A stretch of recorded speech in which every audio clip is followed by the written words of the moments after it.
Hello नमस्कार साथियों, आप सभी का उत्कर्ष क्लासेस के ऑनलाइन प्लेटफॉर्म यूट्यूब चैनल पर हार्दिक स्वागत है। दोस्तों, आज अपन पशु परिचर परीक्षा 2024 से रिलेटेड कुछ जो ऊंट की नस्लें हैं वो देखेंगे। सबसे पहले अपन इनकी थ्योरी देखेंगे और उसके बाद इनके कुछ धड़ाधड़ करेंगे एमसीक्यूज। ठीक है दोस्तों, तो शुरू करते हैं अपन क्लास को बिना किसी बकवास के। चलिए शुरू करते हैं। सबसे पहले अगर बात करें तो आईसीआर के अनुसार, आईसीआर का जो इंस्टीट्यूट है एनबीएजीआर, दोस्तों एनबीएजीआर की फुल फॉर्म क्या है? National bureau of animal genetic resources. National bureau of animal genetic resources कहां स्थित है? करनाल, हरियाणा में स्थित है। यह इंस्टीट्यूट कहां स्थित है? करनाल, हरियाणा में स्थित है।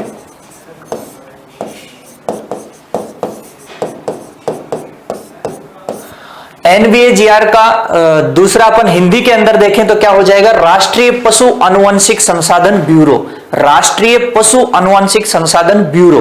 तो इसके अकॉर्डिंग अगर बात करें तो ऊंट की जो पंजीकृत नस्लें हैं, भारत में ऊंट की पंजीकृत नस्लें कितनी है? 9 है। कुल कितनी नस्लें पंजीकृत की गई है? 9 नस्लें जो ऊंट की है वो पंजीकृत की गई है, जिनको अभी अपन देखने वाले हैं, पढ़ने वाले हैं और याद करने वाले हैं। तो जुड़ जाइए जल्दी से।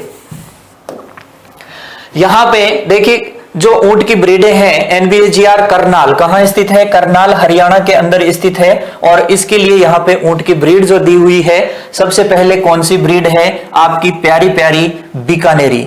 यहां पे सबसे पहले अपन राजस्थान की ब्रीड की बात कर लेते हैं, क्योंकि ऊंट जो सर्वाधिक है वो कहां देखने को मिलते हैं? आपके अपने राजस्थान में देखने को मिलते हैं। तो दोस्तों बीकानेरी, जैसलमेरी और जालोरी, ये तीनों के तीनों कहां देखने को मिलेंगे? राजस्थान में।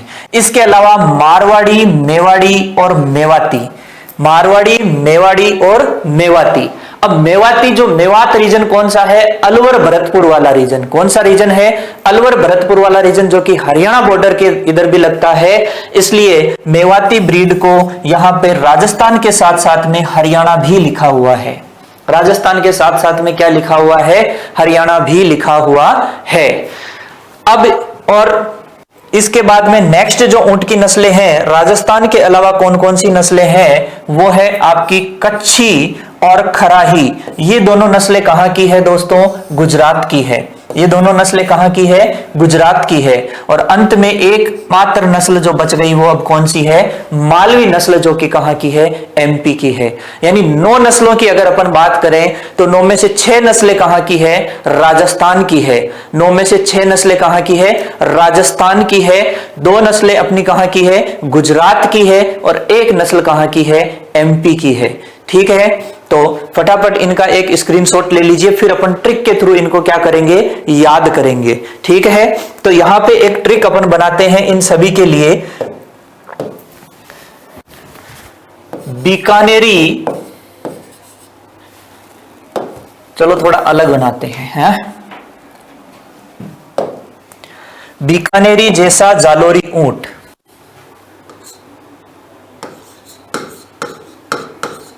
बीकानेरी जैसा जालोरी ऊंट। बीकानेरी जैसा कौन है? जालोरी ऊंट। जालोरी ऊंट किसके जैसा है? बीकानेरी जैसा। और नेक्स्ट में बोलूं तो मेवाड़ी मेवा खारा है। मेवाड़ी मेवा खारा है। मेवाड़ का जो मेवा है वो कैसा है? खारा है। मेवाड़ी मेवा खारा है। तो मेवाड़ी मेरा मेवा खारा है तो क्या करेंगे? कुछ मावा मारवाड़ से लो। ठीक है दोस्तों, तो ये याद रखने की एक शानदार सी ट्रिक आ गई है अपने पास। किसकी ब्रीड अपनी याद कर रहे हैं? कैमल की। बीकानेरी जैसा जालोरी ऊंट। अरे जालोरी ऊंट कैसा? बीकानेरी जैसा। ठीक है, और मेवाड़ी मेवा कैसा है? खारा है। मेवाड़ी मेवा कैसा है? खारा है। तो मेवाड़ी मेवा खारा है, उसको सही करने के लिए कुछ माल कहां से मंगवा लो? कुछ मावा मारवाड़ से लो, या कुछ मावा की जगह अपने माल लिख देते हैं। मावा की जगह क्या लिख देते हैं, माल लिख देते हैं।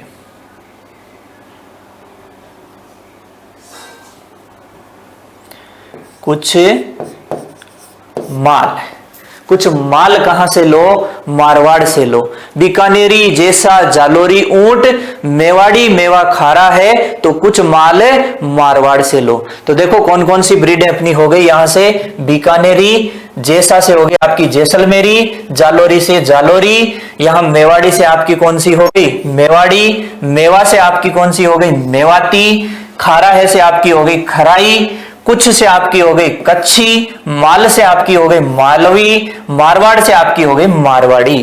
तो ट्रिक ऐसी कि ट्रिक याद ब्रीड खत्म, ट्रिक याद ब्रीड खत्म। ऐसा नहीं कि ट्रिक इतनी जटिल कि ट्रिक को याद करने के लिए एक और ट्रिक याद करनी पड़े, नहीं भैया ऐसा नहीं है। ट्रिक याद करो, ट्रिक में ही ब्रीड छुपी हुई है। ऐसी ही शानदार और दमदार ट्रिक आपके सामने, बीकानेरी जैसा जालोरी ऊंट, जालोरी ऊंट कैसा, बीकानेरी जैसा, बीकानेरी जैसा जालोरी ऊंट, और मेवाड़ी मेरा मेवा कैसा है, खारा है। तो कुछ माल कहां से मंगाओ, मारवाड़ी से मंगाओ, कुछ माल कहां से मंगवाओ, मारवाड़ी से मंगाओ। तो इस ट्रिक को 2-3 बार बोलिए, ऊंट की नस्लें खत्म।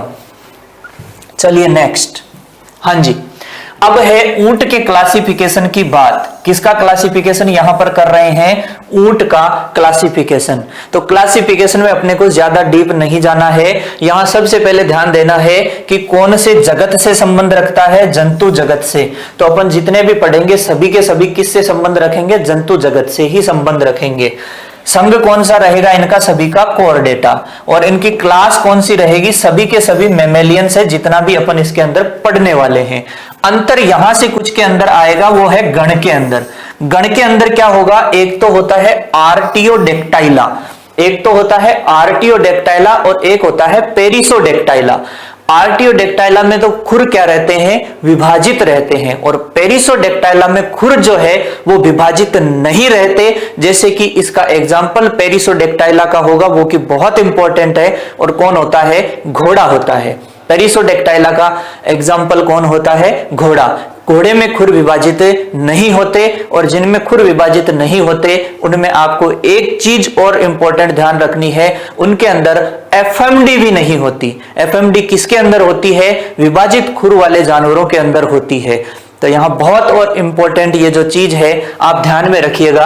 आर्टियोडेक्टाइला लगभग सभी का आर्टियोडेक्टाइला रहेगा, लेकिन जिनके खुर विभाजित नहीं होंगे वहां पे ये चेंज हो जाएगा, और उनका जो गण या ऑर्डर है वो पेरिसोडेक्टाइला आएगा। बाकी ये तीन तो सभी में कॉमन रहेंगे। तो ये जो आपके किंग फाइलम क्लास है ये सभी में कॉमन है, जितनी भी ब्रीड अपन यहां पढ़ने जाएंगे, बस चेंज आएगा कुछ के ऑर्डर में। कुछ का ऑर्डर आर्टियोडेक्टाइला है जिनके खुर विभाजित है, जैसे कि गाय, भैंस, बकरी, भेड़, ऊंट, और जिनके खुर विभाजित नहीं है जैसे कि आपका घोड़ा, उनके लिए आ जाएगा पेरिसोडेक्टाइला। कुल इसका क्या है, ऊंट की जो फैमिली है, अरे कैमल की फैमिली कौन है, कैमिलिडी। कौन है रे, कैमिलिडी। एक बार जोर से बोल के बता दो, कौन सी लीडी, कैमिलिडी। नेक्स्ट बात करें वंश या जीनस की, तो कैमल का वंश या जीनस कौन सा होता है, कैमिलस होता है। और इसकी स्पीसीज की बात करूं तो कई सारी स्पीसीज होती है, जैसे ड्रोमेडेरियस होती है, बैक्टीरियंस होती है, अलग अलग स्पीसीज होती है कैमल की। ठीक है, तो यहां बात करने जाए मेनली दो, कौन कौन सी, कैमिलस, ड्रोमेडेरियस। तो दोस्तों कैमिलस ड्रोमेडेरियस जो इसकी कैमल की ड्रोमेडेरियस कौन सा वाला है, ड्रोमेडेरियस को मैं यहां से लिख देता हूं डी से, और कैमेलस बैक्टीरियस इसको मैं लिख देता हूं बी। बैक्टीरियस का मैंने क्या लिख दिया, बी। अब इस डी को देखो, आप जब इस तरीके से रखोगे तो एक कुबड़ आएगी, और इस बी को इस तरीके से रखोगे तो कितनी कुबड़ आएगी, 2 कुबड़ आएगी। बिल्कुल सिंपल और आसान कि कैमेलस ड्रोमेडेरियस कौन सा है, 1 कुबड़ वाला ऊंट है, और कैमेलस बैक्टीरियस कौन सा है, 2 कुबड़ वाला ऊंट है।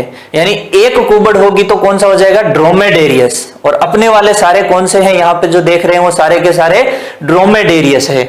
और 2 यहां पे कुबड़ होगी तो वो कौन सा हो जाएगा, बैक्टीरियनस हो जाएगा। ठीक है, बहुत सिंपल है, बहुत आसान है, बिल्कुल तोड़ दो, फोड़ दो, याद कर दो। चलिए अब कुछ टर्मिनोलॉजी जो है वो देखेंगे, सामान्य शब्दावली जो कि ऊंट से संबंधित है उसके बारे में अपन यहां पर चर्चा करते हैं। ठीक है, क्लास को अपने दोस्तों के साथ शेयर कर दीजिए और अच्छे से देखते रहिए, मन लगा के इसको याद कीजिए। सबसे पहले जो ऊंटों का झुंड है उसको हर्ड, या कई जगह आपको एक और ध्यान रखना है कि ऊंटों का जो झुंड होता है उसको टोड़ा कहते हैं। क्या कहते हैं? टोड़ा कहते हैं। ऊंटों का जो झुंड है उसे क्या कहते हैं? टोड़ा कहते हैं। अरे घर में किसी को अपने बड़े बुजुर्ग को कहते हुए सुना होगा कि ऊंटों का टोड़ा आ रहा था, ऊंटों का टोड़ा आता था, काफिला आता था, है? तो इस तरीके से ऊंटों का झुंड जो है उसको क्या कहते हैं? टोड़ा कहते हैं। और बुल कैमल या सी कैमल जो वयस्क ऊंट होता है, कौन सा ऊंट? वयस्क ऊंट, यानी जो एडल्ट होता है। एडल्ट का मतलब हो गया प्रजनन के लिए तैयार है, रेडी है। तो एडल्ट मेल और एडल्ट फीमेल, बुल कैमल बोलेंगे एडल्ट मेल को और सी कैमल को क्या बोलेंगे? वयस्क ऊंटनी को सी कैमल या एडल्ट फीमेल को बोल देंगे। और इसके जो जवान ऊंट और ऊंटनी, क्या रहे? जवान ऊंट और ऊंटनी, यंग कैमल और यंग सी कैमल जो है उनके फीमेल के लिए क्या यूज करते हैं? यंग मेल के लिए यूज करेंगे टोरडा और यंग फीमेल के लिए यूज करेंगे टोरडी। ये तो गांव में सबने सुना ही है, टोरडा और टोरडी। ठीक है। कैमल काफ, अरे कैमल का बच्चा, किसका बच्चा? ऊंट का बच्चा। ऊंट का बच्चा जो नया जन्म ले रहा है उसको क्या बोल देंगे? कैमल काफ। कोई इतना खास नहीं है। ऊंट में गुणसूत्रों की संख्या ध्यान रखना है भैया। ऊंट में गुणसूत्रों की संख्या कितनी होती है? 74 होती है, 74 होती है। और ऊंट का जो अपने जो सामान्य ऊंट मिलता है, कौन सा मिलता है? अरे आपने एक कुबड़ वाला देखा है तो इसलिए यहां पे डायरेक्ट अपने वाले ऊंट का नाम लिखा है और वो क्या लिखा है? Camelus dromedarius. Camelus dromedarius, Camelus dromedarius. और कैमिलस है ऊंट का वंश। ऊंट का वंश क्या होता है? कैमिलस होता है। ठीक है, फटाफट यहां से इसका ले लीजिए प्यारा सा स्क्रीनशॉट और अपन बढ़ते हैं आगे। नेक्स्ट चलिए जी,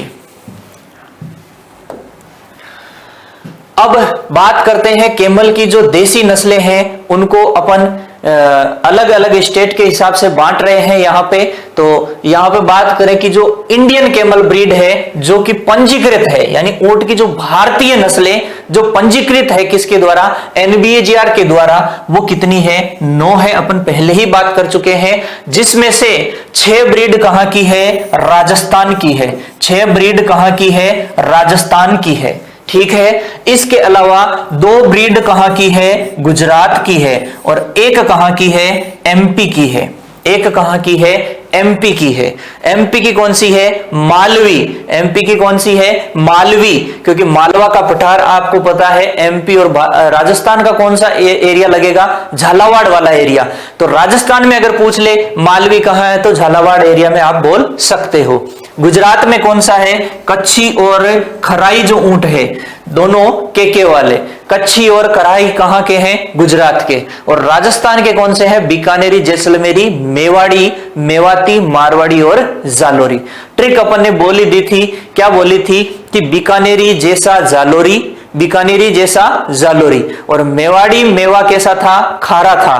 तो कुछ अपन ने माल कहां से लिया? मारवाड़ी से। कुछ माल कहां से लिया? मारवाड़ी से। चलिए अब बात करते हैं ऊंट की देसी नस्लों का वर्गीकरण, यानी कि जो ऊंट की कौन सी नस्लें हैं? देसी नस्लें। ऊंट की कौन सी नस्लें हैं? देसी नस्लें जो ऊंट की है, इन देसी नस्लों को अपन क्या कर सकते हैं? 2 पार्ट में डिवाइड कर सकते हैं। देसी नस्लों को 2 पार्ट में डिवाइड कर सकते हैं। एक तो कौन सी हो सकती है? ये पहाड़ी नस्लें, जो पहाड़ी एरिया के अंदर देखने को मिलेगी। ठीक है, एक तो हो जाएगी पहाड़ी नस्लें और दूसरी हो जाएगी कौन सी नस्लें? मैदानी नस्लें, जो मैदानी एरिया यानी प्लेन एरिया के अंदर देखने को मिलेगी। अब मैदानी एरिया में क्या हो सकता है? मैदानी एरिया में मरुस्थल हो सकता है। क्या हो सकता है? मरुस्थल हो सकता है और नदियां हो सकती है। तो मैदानी नस्लों को और डिवाइड कर देते हैं किसके अंदर? मरुस्थलीय नस्लों के अंदर। किसके अंदर? मरुस्थलीय नस्लों के अंदर अपन क्या कर देते हैं, डिवाइड कर देते हैं। मरुस्थलीय नस्लें, और उसके अलावा दूसरी कौन सा हो जाएगा, नदीय इलाका हो जाएगा। तो उसके लिए कौन सी नस्लें हो जाएगी, नदीय। ठीक है, तो यहां पे बात करें देसी नस्लें दो तरीके से डिवाइड हो सकती है। किस किस के अंदर, एक तो हो सकती है पहाड़ी एरिया में पहाड़ी नस्लें, और दूसरी मैदानी एरिया के लिए हो जाएगी कौन सी नस्लें, मैदानी नस्लें। और मैदानी नस्लों को अपन मरुस्थलीय नस्लें और नदीय नस्लों में डिवाइड कर सकते हैं। ठीक है, तो ये एक छोटा सा इसका क्या था, वर्गीकरण। किसके आधार पे वर्गीकरण है कि कौन सी परिस्थिति, भौगोलिक परिस्थिति में जो ऊंट है वो पाया जा रहा है, उसके अनुसार इनको डिवाइड किया है। हां जी, और अगर यहां पे एक और तरीका होता है ऊंटों का वर्गीकरण करने का, वो होता है कि अपन ऊंट को किस काम में ले रहे हैं, यानी उससे अपन बोझा ढो रहे हैं या उसकी अपन क्या कर रहे हैं, सवारी पर्पज से यूज में ले रहे हैं। तो यहां पे दो तरीके से एक बार फिर से वर्गीकरण किया है कि क्या काम में ले रहे हैं। तो यहां पे दो हो जाएगी आपके, बोझा ढोने वाली नस्लें और सवारी नस्लें। बोझा ढोने वाली को अंग्रेजी में कह देंगे बेगाज ब्रीड। कौन सी ब्रीड कह देंगे, बेगाज ब्रीड। और सवारी नस्लें राइडिंग ब्रीड्स, यानी उससे पर क्या करेंगे, कैमल राइडिंग। क्या करेंगे, कैमल राइडिंग। बोझा ढोना है तो उनकी जो टांगे हैं वो कैसी होनी चाहिए, मजबूत होनी चाहिए। अरे जिससे अपन क्या कर रहे हैं, बोझा ढो रहे हैं, जिस पे सामान लाद रहे हैं, तो उसकी टांगे कैसी होनी चाहिए, मजबूत होनी चाहिए। बिल्कुल मांसल टांगे होती है। कैसी टांगे होती है, मांसल टांगे होती है। कैसी टांगे होती है, मांसल टांगे होती है। ठीक है जी, तो यहां पे बात करें बोझा ढोने वाली, बोझा ढोना है तो टांगे कैसी होगी, मजबूत होगी, मांसल होगी। ठीक है, और इस बोझा ढोने वाली के अंदर कौन कौन सी होती है, एक तो आपकी नदीय नस्लें आती है और दूसरी कौन सी आती है, पहाड़ी नस्लें। यानी जो पहाड़ में रहने वाली नस्लें हैं, पहाड़ी एरिया, पथरीला इलाका है, उनके पैर मजबूत होंगे। और दूसरा क्या कर रहा है, नदीय इलाके की जो नस्लें होगी वो मुख्य रूप से किस रूप में काम आएगी, बोझा ढोने के काम आएगी। लेकिन लेकिन लेकिन जो मरुस्थलीय नस्लें हैं, कौन सी नस्लें, मरुस्थलीय नस्लें, क्योंकि ऊंट को तो कहते ही क्या है, रेगिस्तान का जहाज कहते हैं। और ये रेगिस्तान का जहाज जो मरुस्थलीय नस्लें हैं उन्हीं के नाम पे पड़ा है, मरुस्थलीय नस्लों के नाम से। तो मरुस्थलीय नस्लें किस काम आती है, सवारी नस्लें हैं। अरे वहां कुछ नहीं जाएगा, ना आपकी कोई थार जाएगी, ना कुछ और जाएगी, वहां सिर्फ और सिर्फ जाएगा ऊंट। रेगिस्तान में सिर्फ और सिर्फ कौन जाएगा, ऊंट जाएगा। ठीक है, तो मरुस्थलीय नस्लें, इसके उदाहरण भी आपका दे रखा है, जैसलमेरी और बीकानेरी जो नस्लें हैं वो मरुस्थलीय नस्लों के अंदर आती है। इनको राइडिंग ब्रीड्स भी कहते हैं। और ध्यान रखना, इनको मरुस्थल में चलना है तो ज्यादा भारी पैर नहीं हो सकते। टांगे कैसी होगी रे, टांगे होगी इनकी पतली पतली। कैसी टांगे होगी, पतली पतली टांगे। पतली पतली टांगों से ये आसानी से तेजी से चल लेंगे, किसमें, रेगिस्तान के अंदर। तो दोस्तों, लेग थिन देन बेगाज टाइप, यानी कि जो बोझा ढोने वाले हैं इनकी तुलना में इनकी टांगे, सवारी नस्लों की टांगे कैसी होती है, पतली टांगे होती है। बोझा ढोने वाली नस्लों की तुलना में इनके पैर कैसे होते हैं, पतले होते। चलिए दोस्तों, यहां पे बात कर ली बोझा ढोने वाली और सवारी नस्लों की। अब चलते हैं नेक्स्ट टॉपिक पे। यहां से अपना ऊंट की देसी नस्लों का विवरण जो है आपके शुरू हो जाता है। सबसे पहले अपन यहां पे जिस नस्ल की बात करने जा रहे हैं वो है आपकी प्यारी प्यारी बीकानेरी नस्ल। दोस्तों, बीकानेरी नस्ल जो है इसको ऊंट की सर्वोत्तम नस्ल माना जाता है और विश्व में इसको सबसे सुंदर नस्ल भी माना जाता है। किसको, बीकानेरी नस्ल को। इसके अलावा दोस्तों, बीकानेरी नस्ल जो है ऊंट की, इसके लिए बात करें तो इसके जो आंख है, आंख के ऊपर जो ललाट है, यहाँ पे एक गड्ढा पाया जाता है और उस गड्ढे को क्या कहते हैं, स्टॉप कहते हैं। क्या कहते हैं, स्टॉप कहते हैं। इसके अलावा बीकानेरी ऊंट के जो थोड़े से कान और आंख के आसपास यहाँ पे बाल पाए जाते हैं और उन बालों को कहते हैं झीपड़ा। क्या कहते हैं, झीपड़ा। इसकी जो औसत ऊंचाई है वो लगभग 10 से 12 फीट होती है और ये कलर में जैसलमेरी की तुलना में थोड़े से ज्यादा गहरे भूरे होते हैं और इनका जो सिर है वो थोड़ा गुंबदाकार सा होता है। तो देखते हैं ऊंट की नस्ल कौन सी, बीकानेरी। बीकानेरी नस्ल जो है आपके कहां देखने को मिलेगी? बीकानेरी नस्ल जो है वो बीकानेर राजस्थान में देखने को मिलेगी। और ये नस्ल ऐसा मानते हैं कि कौन से ऊंटों के संकरण से बनी है, तो मेनली कौन सा है? सिंधी और बलूची ऊंट। कौन से हैं? सिंधी और बलूची ऊंटों के संकरण से कहते हैं कि यह नस्ल बनी। इसके अलावा इसके अंदर अफगान जलेबी का भी थोड़ा सा क्या है? मिश्रण है। किसका? अफगान जलेबी का। मेनली कौन से हैं? सिंधी और बलूची ऊंट। इसके अलावा थोड़ा बहुत रोल किसका है? अफगानिस्तान वाले ऊंटों का भी है। भारतीय ऊंटों के संकरण से, मतलब कि कुछ बोल रहे हैं कि सिंधी, बलूची, अफगानिस्तान और थोड़ा बहुत यहां भारत के जो ऊंट थे, यानी भारत का जो मेन ऊंट था बीकानेर एरिया का या आसपास के एरिया का, उसका संकरण किससे हुआ? सिंधी ऊंटों से, बलूची ऊंटों से। और उनके बाद में फाइनली वो कौन सी ब्रीड बन गई? बीकानेरी। और कहां मिलेगी बीकानेरी? है तो बीकानेर के आसपास के एरिया में मिलेगी। सबसे इंपॉर्टेंट लाइन जो है वो है ऊंट की सर्वोत्तम नस्ल। ऊंट की ये कौन सी नस्ल है? सर्वोत्तम नस्ल है। कौन सी नस्ल है? बीकानेरी नस्ल है। रट लेना एकदम अच्छे से। इसका सिर कैसा होता है? इसका सिर गुंबदाकार होता है। इसका सिर कैसा होता है? गुंबदाकार होता है। डोम शेप इसका क्या होता है? सिर होता है। डोम शेप इसका क्या होता है? सिर होता है। और आंखों के ऊपर की तरफ, कहां पे दोस्तों? आंखों के ऊपर की तरफ, आंखों के ऊपर की तरफ ललाट पर एक गड्ढा पाया जाता है और इस गड्ढे को क्या कहते हैं? स्टॉप कहते हैं। तो इंपॉर्टेंट क्या क्या चीज आई? एक तो हो गया सर्वोत्तम, बीकानेरी क्या हो गया? सर्वोत्तम ऊंट। दूसरी चीज क्या निकल के आई कि इसके अंदर आंखों के ऊपर ललाट पे एक गड्ढा होता है जिसे क्या कहते हैं? स्टॉप कहते हैं। तीसरी चीज क्या आई? उभरा हुआ सिर। क्या आई? उभरा हुआ सिर। सिर्फ इंपॉर्टेंट चीज अपने को क्या करनी है? याद रखनी है। बीकानेरी ऊंट के बोहों यानी आईब्रो और पलकों यानी कि आईलिड और कानों पर लंबे काले बाल। कैसे बाल? लंबे काले बाल। लंबे काले बाल पाए जाते हैं जिन्हें स्थानीय भाषा में क्या कहते हैं? झींपड़ा या झींपड़ा कहते हैं। क्या कहते हैं रे? झींपड़ा। तो झींपड़ा किस में देखने को मिलेंगे? बीकानेरी में देखने को मिलेंगे। किस में देखने को मिलेंगे?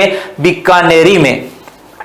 तो यहां पे एक और मैं लाइन लिख देता हूं, झींपड़ा देखने को बीकानेरी के अंदर मिलते हैं। ठीक है, झींपड़ा या इसे शुद्ध राजस्थानी भाषा में आप बोलने जाएंगे तो झींपड़ा बोल देंगे। ठीक है दोस्तों, तो ये रहा आपका बीकानेरी। आंख आईब्रो के पास में यहाँ पे क्या है? काले काले जो बाल है वो देखने को मिलेंगे, उन्हें झींपड़ा कह देंगे। आंख के ऊपर ललाट पे एक यहाँ पे क्या पाया जाएगा? आपका गड्ढा पाया जाएगा, उसे क्या कह देंगे? स्टॉप कह देंगे। इसके अलावा ये सर्वोत्तम नस्ल है। और किस टाइप की नस्ल है? ये नस्ल मरुस्थलीय के अंदर आएगी। इसके अलावा ये सवारी नस्लों के अंदर भी आ जाएगी। सर्वोत्तम नस्ल होती है, इसके अंदर स्टॉप प्रेजेंट होता है, उभरा हुआ सिर देखने को मिलता है, झींपड़ा या झींपड़ा देखने को मिलते हैं। बीकानेरी नस्ल के बारे में कुछ महत्वपूर्ण बातें। इसके अलावा अब बीकानेरी के अलावा एक और महत्वपूर्ण जो आपका ऊंट है वो कौन है? जैसलमेरी। दोस्तों जो जैसलमेरी ऊंट है, जैसलमेरी ऊंट भी बहुत अच्छा माना जाता है। और ये जैसलमेरी ऊंट की टांगे पतली होती है। क्यों? क्योंकि इसको क्या होता है? जैसलमेर वाला जो आपको पता रेगिस्तान एरिया के अंदर इसे चलना होता है। तो दोस्तों ये क्या करता है? जब ठंडी रात होती है, ठंडी रात क्यों बोला? क्योंकि गर्मी ज्यादा होगी तो इसको भी थोड़ी बहुत हीट स्ट्रेस में आने की वजह से क्या रहेगी? दिक्कत रहेगी। गर्मी से जो तनाव में आ जाएगा, लेकिन इतना फर्क नहीं पड़ेगा जितना बाकी जानवरों पे पड़ता है, क्योंकि इसको उसके अकॉर्डिंग क्या है? अनुकूलन आ गया है। लेकिन फिर भी ये क्या करता है? एक ठंडी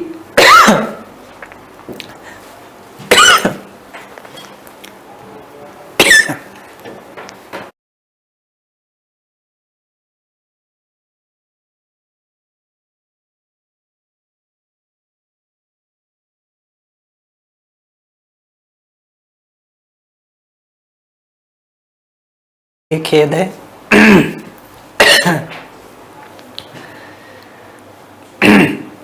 इतना बिना रुके बोला ना कि गला एकदम से चौक हो गया। चलिए आगे शुरू करते हैं। हाँ जी, क्या बात कर रहे थे? हाँ, एक ठंडी रात के अंदर बीकानेरी जैसलमेरी जो ऊंट है वो क्या कर सकता है, 100 से 150 किलोमीटर की दूरी तय कर सकता है एक ठंडी रात के अंदर। चलिए नेक्स्ट बात करते हैं नाचना। नाचना जो जैसलमेर है उसके अंदर जगह का नाम है। तो नाचना के जो जैसलमेर के ऊंट है वो क्या है, विश्व प्रसिद्ध ऊंट है। कई जगह आपको कई बुक में यह भी लिखा मिल जाएगा कि नाचना ऊंट विश्व प्रसिद्ध है। तो वो नाचना ऊंट की कोई ब्रीड नहीं है, वो नाचना जगह के क्या है, ऊंट है। यह नस्ल जैसलमेर व आसपास के इलाकों में क्या करती है, पाई जाती है। इंपॉर्टेंट ध्यान क्या रखना है कि इस नस्ल में स्टॉप अनुपस्थित होता है। स्टॉप किसके अंदर देखने को मिलता है, स्टॉप आपकी अपनी बीकानेरी के अंदर देखने को मिलता है। स्टॉप है वो किसके अंदर देखने को मिलता है, बीकानेरी के अंदर। और इन ऊँटों को आसानी से क्या किया जाता है, प्रशिक्षित यानी कि ट्रेंड किया जा सकता है। और ट्रेंड जो ऊंट है उनकी कीमत भी अपने को क्या मिलती है, ज्यादा मिलती है। यानी आपने एक ऊंट है उसको ट्रेंड कर दिया और ट्रेंड करने के बाद जब आप उसको मार्केट में बेचेंगे तो उसकी कीमत भी आपको क्या मिलेगी, ज्यादा मिलेगी। जैसलमेरी ऊंट तेज गति के लिए प्रसिद्ध होने के कारण इन्हें दौड़ में काम में लिया जाता है। ऊंटों की जो दौड़ होती है उसमें काम में लिया जाता है और इसीलिए इनको क्या कहते हैं, रेसिंग कैमल भी कहते हैं। रेसिंग कैमल के नाम से पूछ ले तो रेसिंग कैमल कौन से कैमल है, जैसलमेरी कैमल। जैसलमेरी ऊंट को दूसरा नाम क्या बोल सकते हैं, रेसिंग कैमल भी बोल सकते हैं।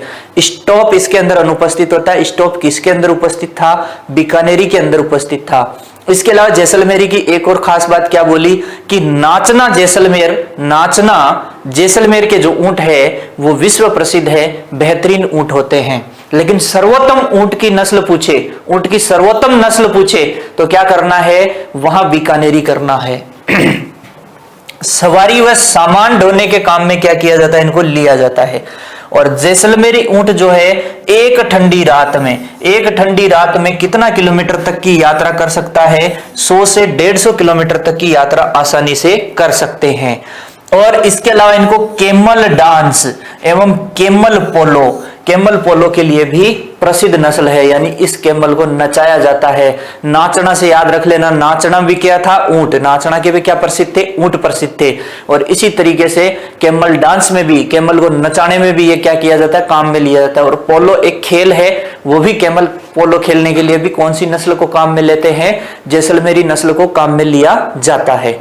दोस्तों यहां से एक और कई बुक में मैंने यह भी पढ़ा कि यह कैमल 120 किलोमीटर प्रति घंटे की रफ्तार से चल सकता है या एक घंटे में 120 किलोमीटर की दूरी तय कर सकता है। तो यह बात तो आप भी जरा सोचिए, एक घंटे में 120 किलोमीटर की दूरी अगर कैमल को तय करनी है, क्या यह पॉसिबल है? क्या कोई ऊंट 120 किलोमीटर प्रति घंटे की रफ्तार से भाग सकता है? क्या ट्रेन से भी तेज भाग सकता है? क्या बुलेट ट्रेन है ऊंट? तो थोड़ा सा ध्यान देना। एक किसी बैच में बोला भी था क्लास में ऑफलाइन में कि सर 120 किलोमीटर एक घंटे में तय कर लेता है। नहीं, यहां बोला है कि ठंडी रात में 100 से 150 किलोमीटर की दूरी तय कर सकता है। अगर ऊंट 120 किलोमीटर से भागने लगा, स्पीड से 120 किलोमीटर प्रति घंटे की रफ्तार से चलने लगा, तो फिर अपने को गाड़ियां बनाने की कहां जरूरत है, अपन तो ऊंट ही ले भाई, चल ऊंट दौड़ा 120 की स्पीड में। समझ गए बात को? तो यह है आपका जैसलमेरी। इसके अंदर देखो स्टॉप भी नहीं होता जैसलमेरी के अंदर, क्योंकि बीकानेरी में होता है, ओनली बीकानेरी में होता है और किसी के अंदर नहीं मिलेगा। तो झीपड़ा भी इसके अंदर है, नहीं होता है। दोनों ही इंपॉर्टेंट चीज है। चलिए अगली एक और इंपॉर्टेंट चीज, ऊंटों की सफारी के लिए प्रसिद्ध नस्ल। तो ऊंटों की सफारी के लिए प्रसिद्ध नस्ल कौन सी है? यही जैसलमेरी। तो मैं इसको ऊंटों के लिए सफारी के लिए मैं एक नाम लिख देता हूं रे, कैमल सफारी। कौन सी सफारी? Camel safari. अभी आपका जो जैसलमेर है ना, वो डेस्टिनेशन वेडिंग के लिए वैसे भी पॉपुलर हो रहा है। बड़ी बड़ी सेलिब्रिटी जैसलमेर में आकर के क्या कर रही है, रिसोर्ट बुक करा के अपनी शादियां कर रही है। बहुत अच्छी चीज है, बढ़िया है, अपने लोकल एरिया को बढ़ावा मिल रहा है, अच्छी चीज है। चलिए, तो वहां पे कैमल की जो सफारी है वो भी क्या है, कैमल सफारी के लिए जो फेमस ब्रीड है वो कौन सी है? जैसलमेरी ब्रीड है, कैमल सफारी के लिए फेमस है। इसके अलावा यहाँ पे एक और बात करें कि ये जैसलमेर कहाँ है? अपने पाकिस्तान की बॉर्डर से लगा हुआ है। तो पाकिस्तान की बॉर्डर पे जो बॉर्डर सिक्योरिटी फोर्स है, बीएसएफ है, तो बीएसएफ के जवान भी कौन सी ब्रीड को, कौन सी नस्ल को मुख्य रूप से काम में लेते हैं? जैसलमेरी नस्ल को काम में लेते हैं सीमा की गश्त लगाते समय। तो सीमा की गश्त लगाते, अरे सीमा मतलब वो रेड क्लिप वाली जो लाइन है अपनी पाकिस्तान बाकासर गांव से हिंदूमल कोर्ट से शुरू होके जाओ, वो आपके बाकासर गांव तक जा रही है, उसकी बात कर रहे हैं ना। तुम किसी और दूसरी सीमा को मत ले लेना। चलिए,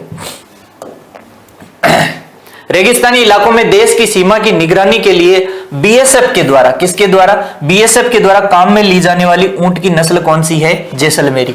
तो ये जो दोनों पॉइंट है, ये दोनों पॉइंट कौन सी नस्ल के बारे में है? ये दोनों के दोनों पॉइंट जैसलमेरी नस्ल के बारे में है। ऊंट की जैसलमेरी नस्ल के बारे में ये दोनों पॉइंट थे। ठीक है दोस्तों, ज्यादा फास्ट नहीं, अपन टाइम वेस्ट नहीं कर रहे, अच्छे से देख रहे हैं, चीजों को याद भी कर रहे हैं। अभी रिवाइज भी करेंगे, एक बार फिर से इनको देख लेंगे। बीकानेरी एवं जैसलमेरी ऊंट में अंतर। अब दोनों लगभग थोड़े से सिमिलर से ही होते हैं, लेकिन इनके अंदर कुछ अंतर भी होते हैं। वो अंतर अपन यहां पे देख लेते हैं। सबसे पहला जो अंतर लिखा है, इनकी त्वचा का रंग। बीकानेरी का जो रंग है त्वचा का, वो थोड़ा गहरा भूरा होता है, और जैसलमेरी का जो रंग है वो थोड़ा हल्का भूरा होता है। यानी बीकानेर वाले थोड़े डार्क होते हैं, काले होते हैं, काले नहीं डार्क बोल दो, और ये वाले थोड़े से ज्यादा फेयर, ज्यादा अच्छे दिखते हैं। आंखों के ऊपर धसाव, स्टॉप जो है, स्टॉप अपन ने कहा था किसमें मिलेगा? ओनली बीकानेरी, ओनली बीकानेरी। ऊंट कहां स्टॉप होता है? ऊंट स्टॉप होता है बीकानेर में। ऊंट कहां स्टॉप होता है? बीकानेर में स्टॉप होता है, क्योंकि बीकानेर में ऊंट के सामने क्या आ जाते हैं? झीपड़ा आ जाते हैं। अरे वाह, क्या शानदार ट्रिक बनी है। बीकानेर में ऊंट के सामने झीपड़ा आ जाते हैं। झीपड़ा आने की वजह से बीकानेर ऊंट क्या हो जाता है? स्टॉप हो जाता है। बीकानेर में आके ऊंट क्या हो जाता है? स्टॉप। तो बीकानेर में ही आए झीपड़ा, बीकानेर में ही आया स्टॉप। चलिए, तो स्टॉप बीकानेरी में तो उपस्थित है, लेकिन जैसलमेरी में अनुपस्थित है। इसके अलावा झीपड़ा भी लिख सकते हैं। झीपड़ा भी किस में उपस्थित है? बीकानेरी में। सिर, सिर जो बीकानेरी का है वो कैसा होता है? गुंबदनुमा। बीकानेरी का सिर कैसा होता है? गुंबदनुमा सिर होता है, लेकिन जैसलमेरी का जो सिर है वो कैसा होता है? सामान्य होता है। जैसलमेरी की सामान्य, बीकानेरी की सामान्य ऊंचाई थोड़ी ज्यादा होती है, 10 से 12 फीट होती है, और जैसलमेरी जो है वो ऊंचाई में क्या होते हैं? थोड़े से छोटे होते हैं, 7 से 9 फीट के होते हैं। यानी बीकानेर वाले ऊंट की औसत ऊंचाई की बात करें तो 10 से 12 फीट तक जाती है, और बीकानेर जैसलमेरी ऊंट की बात करें तो 7 से 9 फीट होती है। तो सिंपल सिंपल अपने को याद रखने हैं। एक तो त्वचा का रंग गहरा भूरा किसका है? बीकानेरी का है। इसके अलावा बात करें किसकी? कि आंखों के ऊपर धसाव, स्टॉप, तो मैंने कहा कि बीकानेर में आके स्टॉप लगता है, क्योंकि बीकानेर में झीपड़ा आ जाते हैं। झीपड़ा आने की वजह से स्टॉप लग जाता है। कहां? बीकानेर में। सिर गुंबदनुमा है, और जो सामान्य ऊंचाई है वो 10 से 12 फीट होती है। किसकी? बीकानेरी की। तो ये यहां पे हो गए बीकानेरी और जैसलमेरी ऊंट में अंतर।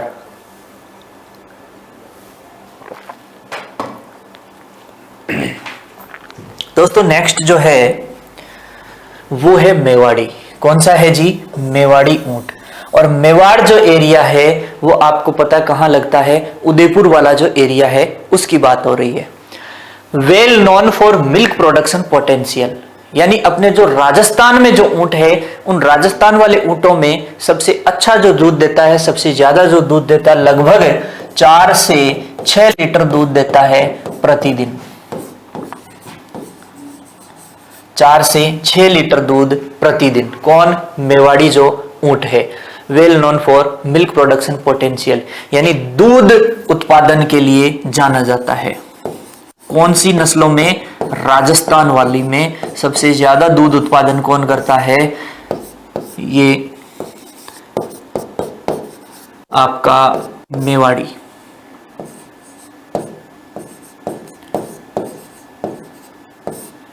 प्रसिद्धिया जाना जाता है। राजस्थान में अरावली पर्वतमाला, अरावली पर्वतमाला जो एरिया है आपके उदयपुर वाला, उस एरिया में, उदयपुर राजसमंद का जो एरिया है, मेवाड़ एरिया, चित्तौड़, उदयपुर, राजसमंद, ये जो एरिया है वहां ये ऊंट देखने को मिलेगा। हुआ क्या, ये जो उदयपुर एरिया के जो लोग थे, मेवाड़ के जो लोग थे, पंजाब साइड गए हुए थे और पंजाब साइड से सामान लाद के लेके आए कहां, उदयपुर। अब उस टाइम में क्या है, आपकी जो गाड़ियां वाड़ियां वाला सिस्टम था नहीं, तो वो क्या करके सामान किस पे लेके आए, ऊंटों पे। ऊंटों से वो सामान लादने के लिए ऊंट लेके आए कहां से, पंजाब से। पंजाब से ऊंट लेके आए और वो पंजाब से जो ऊंट लेके आए वो मेवाड़ की जो वहां की संस्कृति उनको पसंद आ गई कि भाई मेवाड़ बड़ी मस्त जगह है, हम तो अब यहीं रहेंगे। और वो ऊंट कहां रहने लगे, मेवाड़ में। यानी उनमें मेवाड़ का जो भौगोलिक पृष्ठभूमि है उसके अनुसार उनमें आ गई क्या, अनुकूलन क्षमता। और वो जो ऊंट है वो उसी एरिया में रच गए, बस गए, इसलिए उनका नाम पड़ गया मेवाड़ी। तो मेवाड़ी ऊंट कहां से आया था, पंजाब। पंजाब से लेके आए मेवाड़ के लोग सामान वामान ढोने के लिए, बोझा ढोने के लिए, और यहां लेकर के आए इस ऊंट को, और ये यहीं रच बस गया। कौन सी, अरावली की पहाड़ियों में। सोचा पहाड़ियों में बढ़िया सुकून की जिंदगी जीऊंगा, मौज करूंगा, ठीक है। तो इसलिए ये आपका जो प्यारा प्यारा मेवाड़ी ऊंट है कहां से आया, ये पंजाब से। इसका शरीर बीकानेरी ऊंटों की तुलना में कैसा होता है, छोटा होता है। और मेवाड़ी नस्ल के ऊंटों में, ये बड़ी इंपॉर्टेंट लाइन है, ये बड़ी इंपॉर्टेंट लाइन है, मजल ढीला ढाला। मजल कैसा होता है, ढीला ढाला होता है। मजल क्या होता है, ये जो मुंह के यहां पे आपको दिखाई दे रहा है, आगे का जो सिरा है, इसमें क्या होता है, मजल ढीला ढाला होता है। और नीचे वाला जो होठ है वो लटका हुआ होता है। नीचे वाला जो होठ है वो क्या होता है, लटका होता है। तो निचला होठ लटका होता है, यानी ये इसकी बहुत इंपॉर्टेंट पहचान है। क्या इंपॉर्टेंट पहचान है, अभी लिख देते हैं। मजल ढीला, मजल कैसा रे, मजल ढीला। और निचला होठ, मजल ढीला और निचला होठ लटका हुआ। मजल ढीला, निचला होंठ लटका हुआ। ये किसकी खास बात है, ये आपके मेवाड़ी की खास बात है। इसके अलावा मेवाड़ी के अंदर एक और खास बात होती है। वो क्या खास बात होती है कि अरावली की पहाड़ियों में जो मधुमक्खियां देखने को मिलती है, वो मधुमक्खियां क्या कर लेती है, ऊंट को काट लेती है। लेकिन इस ऊंट के अंदर क्या होते हैं, मोटे मोटे बाल पाए जाते हैं गर्दन के आसपास। तो इसको वो मधुमक्खियों से क्या करते हैं, बचाते हैं। वो किसके अंदर, मेवाड़ी ऊंट के अंदर। तो नेक्स्ट बोल दिया कि यहां पे देखो ये लिखा हुआ, इसकी त्वचा पर कोर्स हेयर यानी मोटे बाल। कैसे बाल, मोटे बाल। कोर्स हेयर मतलब कैसा हो गया, मोटे बाल पाए जाते हैं, जो इसे अरावली क्षेत्र में पाए जाने वाली मधुमक्खियों से क्या करते हैं, बचाते हैं। अरावली जंगलों में, पहाड़ियों में जो मधुमक्खियां होती है उनसे बचाते हैं कौन, मोटे बाल, जो किसकी त्वचा पे मिलते हैं, मेवाड़ी ऊंट की त्वचा पे देखने को मिलते हैं। दोस्तों इसकी हड्डियां छोटी और मजबूत होती है। अब ये हड्डियां छोटी और मजबूत क्यों होती है, क्योंकि ये पहाड़ी एरिया में रह रहा है और पहाड़ी इलाकों में पाए जाने वाले ऊंटों की जो हड्डियां छोटी होगी और मजबूत भी होगी, क्योंकि उन्हें पहाड़ों में रहना है। इनके सोल पेड मोटे, सोल पेड कैसे होते हैं, मोटे होते हैं। और कैसे होते हैं, कठोर होते हैं। अब ये सोल पेड मोटे और कठोर, ये बात कैसी होगी, अरे भैया ये जो आपका प्यारा प्यारा मेवाड़ी ऊंट है पहाड़ी एरिया में चलेगा, और पहाड़ी एरिया में चलेगा तो इसके यहां से जो सोल पेड है, इसके जो तलवे हैं, इसके जो गद्दे हैं, नीचे से तलवे जो हैं वो क्या होंगे, बार बार पथरीले जगह पे पैर रखेगा तो वो क्या हो जाएंगे। अब सोचो, एक तो ऊंट चल रहा है रेगिस्तान के टीलों में और एक ऊंट चल रहा है पहाड़ में। आप बिना चप्पल के चल रहे हो, पहाड़ पे चढ़ रहे हो, और बिना चप्पल के आप चल रहे हो रेगिस्तान की रेत में। रेगिस्तान की रेत अगर ठंडी होगी, बिना पैर आप चप्पल के चल रहे हो तो आपको बहुत मजा आएगा। वो पैर आपको, वो जो रेत है वो अच्छी लगेगी पैरों को। लेकिन आपको पहाड़ पे जाना है तो आपके पैरों में वो कंकर चुभेंगे, है ना। तो ठीक ऐसा ही ऊंट के अंदर एक अनुकूलन आया। क्या अनुकूलन आया कि जब रेगिस्तान में चल रहा है तो उसके तलवे कैसे हैं, गद्दीदार है, ताकि वो रेगिस्तान के अंदर ना धसे। सोचो खुर होते तो क्या ऊंट रेगिस्तान में चल पाता, अच्छे से नहीं चल पाता। तो ऊंट के तलवे कैसे हुए, चपटे और थोड़े गद्दीदार, ताकि वो रेगिस्तान के अंदर जो मिट्टी है उसके अंदर ना धसे। ठीक है, इसी तरीके से जो मेवाड़ी ऊंट है ये पहाड़ी एरिया का ऊंट है, इसलिए इसके धीरे धीरे जो गद्दे हैं, तलवे हैं, ठीक है, वो धीरे धीरे क्या हो गए, हार्ड हो गए, मजबूत हो गए, ताकि पथरीले इलाके में क्या कर सके, ये आसानी से चल सके, इसको ज्यादा प्रॉब्लम ना आए। इसलिए लिखा है कि इनके सोल पैड मोटे और कैसे होते हैं, कठोर होते हैं, क्योंकि ये कैसे इलाके का है, पहाड़ी क्षेत्र में है। और इसका उपयोग पहाड़ी क्षेत्रों में सामान ढोने, परिवहन, कृषि कार्यों में किया जाता है। भैया जब हमारी बीवीएससी हो रही थी, जब डिग्री हो रही थी, तब हमने देखा भी था कि मेवाड़ उदयपुर के कॉलेज से ही हुई थी, तो मेवाड़ के जो एरिया है वहां देखा कि लोग अभी भी कई लोग हैं ऊंट से खेती करते हैं, देखने को मिलता है। कई बिल्कुल जैसे कि 4-5 बीघा खेत है, वो ट्रैक्टर नहीं बुलाते, ऊंट से खेती करते हुए देखा है। तो आज भी ऊंट से लोग कई खेती करते हैं। मशीनी युग है लेकिन फिर भी कई लोग इसको काम में लेते हैं। तो पहाड़ी क्षेत्रों में सामान ढोने कहां से लेकर के आए थे, पंजाब से इस ऊंट को लेकर के आए थे, लेकिन फिर यहीं का अनुकूलन हो गया, यहीं की परिस्थितियों में रहने लग गया। नाम क्या दे दिया इसको, मेवाड़ी। तो इसको बोल देंगे कहां से लेके आए थे, पंजाब से लेके आए थे, पंजाब से लाए थे, पंजाब से लाए थे मेवाड़ी ऊंटों को, और धीरे धीरे इधर ही रच बस गए। इसकी चाल दे रखी है 3 से 4 मील प्रति घंटा की रफ्तार से क्या होता है, चल सकता है। वैसे नॉर्मली चाल कोई पूछता नहीं है, लेकिन ध्यान रखना एक ठंडी रात में जैसलमेरी ऊंट कितनी दूरी तय कर सकता है, 100 से 150 किलोमीटर की दूरी तय कर सकता है। मेवाड़ी ऊंट में क्या क्या खास बातें पड़ी कि मजल होता है इसका ढीला ढाला, निचला होठ होता है इसका लटका हुआ। जैसे आप नहीं कभी नाराज होते हो, दुखी होते हो, निचले होठ को लटका लेते हो, ऐसे ही मेवाड़ी ऊंट भी क्या कर लेता है, निचले होठ को लटका के रखता है, बिल्कुल दुखी दुखी सा, क्योंकि पहाड़ों में है। लेकिन फिर भी नेचर ने इसको देखो पहाड़ों में रहने के लिए क्या अच्छी चीजें दी। इसकी टांगे छोटी है, टांगे मजबूत है, ताकि पहाड़ी एरिया में रह सके। इसके तलवे, इसके जो सोल पैड है वो कैसे हैं, वो भी कठोर हैं, मोटे हैं। और मधुमक्खियों से बचाने के लिए भी देखो नेचर ने इसको क्या दिया है, बाल दिए हैं, मोटे मोटे बाल, ताकि मधुमक्खियां भी इसको काटे ना सके। अब नेक्स्ट है मालवी। मालवी ऊंट कहां का है, मालवी ऊंट जो है वो है आपके मालवा। कहां का दोस्तों, मालवा, मालवा का पठार एमपी, तो मालवा मध्य प्रदेश। और इंपॉर्टेंट बात यह है कि जो मालवी ऊंट है वो ऊंट की सबसे कैसी नस्ल है, छोटी नस्ल है। दोस्तों ये देखो दिख भी रहा है, मालवी जो ऊंट है दिखने में थोड़ा छोटा सा, ऐसे याद रखो इसके हिसाब से, तो मालवी नस्ल है। और ये मालवी नस्ल क्या होती है, ऊंट की सबसे छोटी नस्ल होती है। यहीं पे आपको मैं एक और बात याद दिला दूं, भैंस की सबसे छोटी नस्ल, छोटी नस्ल अपन ने पढ़ी थी क्लास के अंदर, कौन कौन सी पढ़ चुके हैं अपन। सबसे पहले तो अपन गाय पढ़ चुके हैं, छोटी नस्ल अगर गाय की पूछे तो गाय की आप कौन सी करोगे, पंगानूर, पंगानूर या पुंगानूर।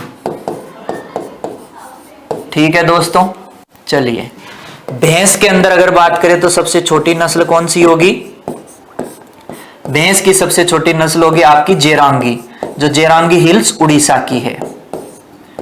सीप के अंदर अपन ने सबसे छोटी नस्ल कौन सी पढ़ी थी, भेड़ की नस्लों के अंदर, भेड़ की नस्लों के अंदर अपन ने सबसे छोटी नस्ल पढ़ी थी मंध्या, या मंड्या भी इसे लिखा है कई जगह, मंड्या या मंध्या एक ही बात है।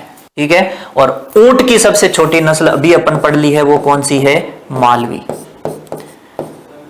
तो एक बार जब ये सारी ब्रीड कंप्लीट हो जाएगी तो इनका निचोड़ भी अपन एक क्लास के अंदर देखेंगे। तो गाय की सबसे छोटी नस्ल मिनिएचर कैटल के नाम से जिसे जाना जाता है वो है आपकी पुंगानूर या पंगानूर। दोस्तों ध्यान रखना है, यहां पे वेचूर नहीं आएगी। वेचूर पहले थी, केरला की ब्रीड थी, लेकिन वेचूर अब नहीं है। अब कौन है, अब है पंगानूर या पुंगानूर, जो कि कहां की ब्रीड है, आंध्र प्रदेश की ब्रीड है। और आपको पता है हाल ही में ये ज्यादा चर्चा में इसलिए आ गई थी क्योंकि मोदी जी ने इसको चारा खिला के फोटो खिंचवा के अखबार में फोटो आई, तब से ये पुंगानूर ब्रीड बहुत ज्यादा चर्चा में आ गई। और ये क्या है, मिनिएचर कैटल के नाम से जानी जाती है। पहले कौन थी कैटल की सबसे छोटी नस्ल? वेचूर थी, लेकिन अब कौन है? अब पंगानुर या पुंगानुर है। ध्यान रखना दोस्तों, पुंगानुर या पंगानुर है। भैंस की सबसे छोटी नस्ल जेरांगी है, जेरांगी हिल्स उड़ीसा की है। और भेड़ की सबसे छोटी नस्ल कौन है? मंड्या या मंद्या है। और ऊंट की सबसे छोटी नस्ल कौन है? मालवी सबसे छोटी नस्ल है। दोस्तों अगर क्लास अच्छी लग रही है, आपको लग रहा है कुछ अच्छी इंफॉर्मेशन आ रही है, तो दबा के इसको शेयर कर दो, लाइक कर दो, सब्सक्राइब कर दो, अंगूठा टेक दो। चलिए आगे। अब है नेक्स्ट जो ब्रीड है वो कौन सी है रे? कच्छी। कौन सी है रे? कच्ची नहीं, कच्छी। और कैसी ब्रीड है? कच्छी। और यह नस्ल रेगिस्तानी परिस्थितियों के लिए अनुकूलित है, क्योंकि गुजरात में है कच्छ का रण, वहां पाई जाती है, इसलिए लिखा है रेगिस्तानी परिस्थितियों के लिए क्या है? अनुकूलित है। तो क्या जैसलमेरी और बीकानेरी नहीं है? बिल्कुल है, क्यों नहीं है? तो कच्छी भी क्या है? अनुकूलित है, क्योंकि कहां मिलती है? कच्छ का रण गुजरात में देखने को मिलती है। और यह नस्ल अपनी दूध देने की क्षमता के लिए क्या है? प्रसिद्ध है। अगर ऊंट में पूछे सबसे ज्यादा दूध देने वाली नस्ल कौन सी है? कच्छी है, क्योंकि ये 5 से 8 लीटर, कितना रहे? 5 से 8 लीटर प्रतिदिन क्या कर देती है? दूध दे देती है। 5 से 8 लीटर तक भी प्रतिदिन क्या करती है? दूध दे देती है। जबकि अपनी जो मेवाड़ी थी वो 4 से 6 लीटर प्रतिदिन के आसपास दे रही थी। बाकी नस्लें इनसे भी कम देती है। तो मेवाड़ी तो है राजस्थान की सबसे अच्छी नस्ल ऊंट की, जो कि दूध देती हो, है ना। और ओवरऑल पूछेगा ऊंट की सर्वोत्तम दूध देने वाली नस्ल कौन सी है? वो है आपकी कच्छी। और ऊंट की सर्वोत्तम नस्ल कौन सी है? वो है आपकी बीकानेरी। तो यह नस्ल अपनी दूध देने की क्षमता के लिए प्रसिद्ध है। ये देखो आपकी कौन सी नस्ल है? ऊंट की कच्छी नस्ल है। और सबसे छोटी नस्ल मालवी नस्ल, मालवा एमपी की। सबसे छोटी नस्ल मालवी नस्ल, मालवा एमपी की। अब चलते हैं नेक्स्ट। अब बहुत इंपॉर्टेंट अगली जो ब्रीड है वो है खराई, जो कि भुज गुजरात से आती है। कहां से आती है? भुज गुजरात से। दोस्तों ये जो खराई कैमल है इसको स्विमिंग कैमल भी कहते हैं, क्योंकि ये कैमल तैरता है। कहां तैरता है? समुद्र में। क्यों तैरता है? इसका भी एक कारण है। नेचर कुछ भी देती है तो बहुत सोच समझ के देती है। दोस्तों जो गुजरात में दलदलीय इलाका है समुद्र के आसपास का, उस इलाके में क्या होता है? दलदलीय इलाके में एक वनस्पति उगती है। कौन सी वनस्पति उगती है? मैंग्रोव वनस्पति। कौन सी वनस्पति उगती है? मैंग्रोव वनस्पति। दलदलीय इलाके के आसपास कौन सी वनस्पति उगती है? मैंग्रोव वनस्पति। तो मैंग्रोव वनस्पति को ये ऊंट क्या करता है? खाता है। मैंग्रोव वनस्पति इसका क्या है? भोजन है। और आपको पता ही है पापी पेट क्या क्या नहीं करवा देता है। पापी पेट हर कुछ करवा देता है, कुछ भी करवा देता है। तो यही पापी पेट इस ऊंट से क्या करवाता है? इसे पानी में तैरवा देता है। ऊंट को किसके अंदर तिरवा दे रहा है? कहां रेगिस्तान का जहाज है और कहां पानी के अंदर जहाज बन रहा है। कहां तो रेगिस्तान का जहाज है और कहां पानी का जहाज बनने जा रहा है। सिर्फ और सिर्फ इस पापी पेट के कारण बन रहा है। सिर्फ और सिर्फ किसके कारण है? पापी पेट के कारण। पापी पेट के कारण क्यों? क्योंकि इसको पसंद क्या है? मैंग्रोव वनस्पति। कौन सी वनस्पति पसंद है? मैंग्रोव वनस्पति। और मैंग्रोव वनस्पति कहां उगती है? दलदलीय इलाके में। और दलदल कहां होगा? जहां पानी होगा।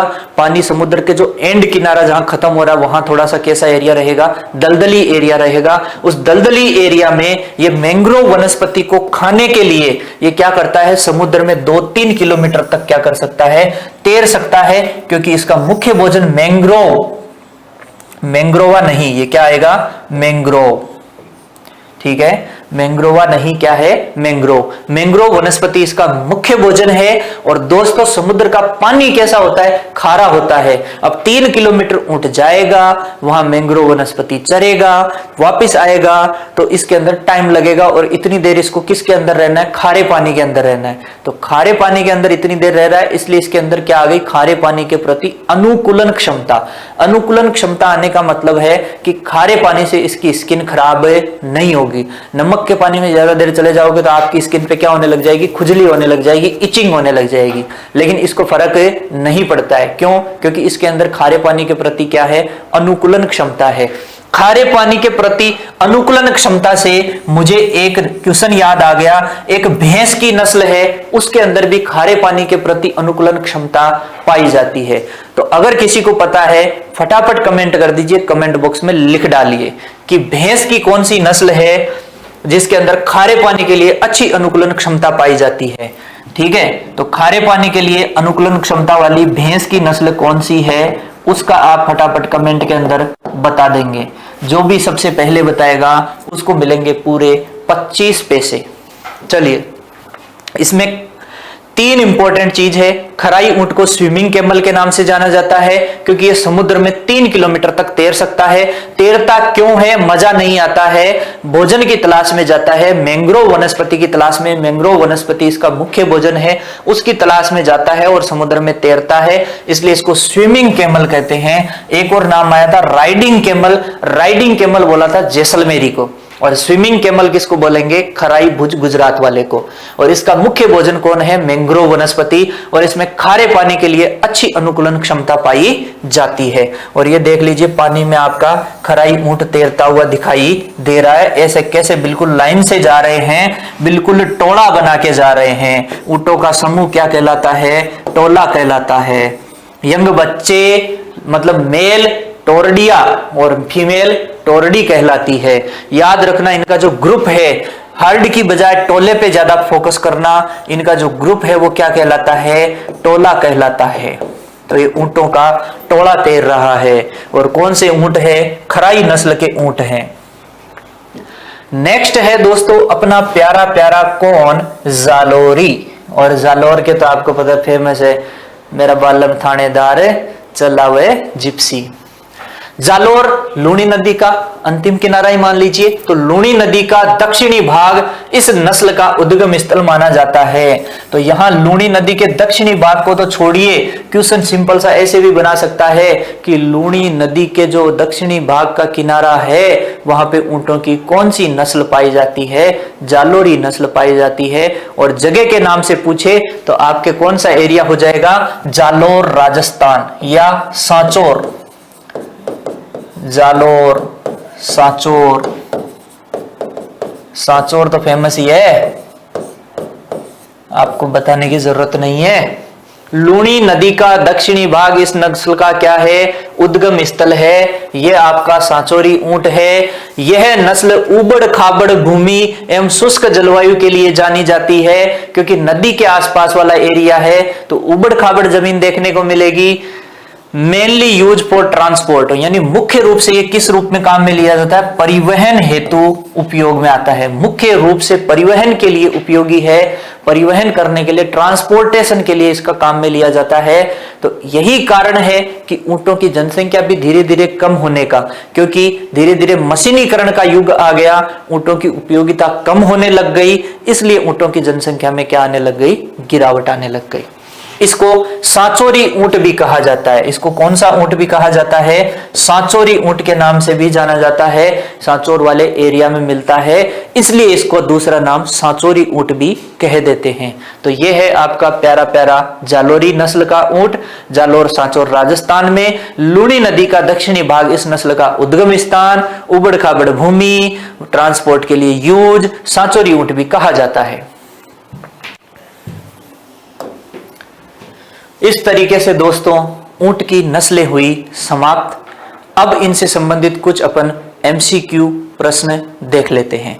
एमसीक्यू प्रश्न करने से पहले एक बार फटाक से अपन वापस इन नस्लों का क्या करके आ जाते हैं? रिवाइज करके आ जाते हैं। 2 मिनट के अंदर सभी नस्लों को रिवाइज कर देते हैं। इंपॉर्टेंट जो है वो देख लेते हैं, क्या क्या इंपॉर्टेंट क्वेश्चन बन सकते हैं।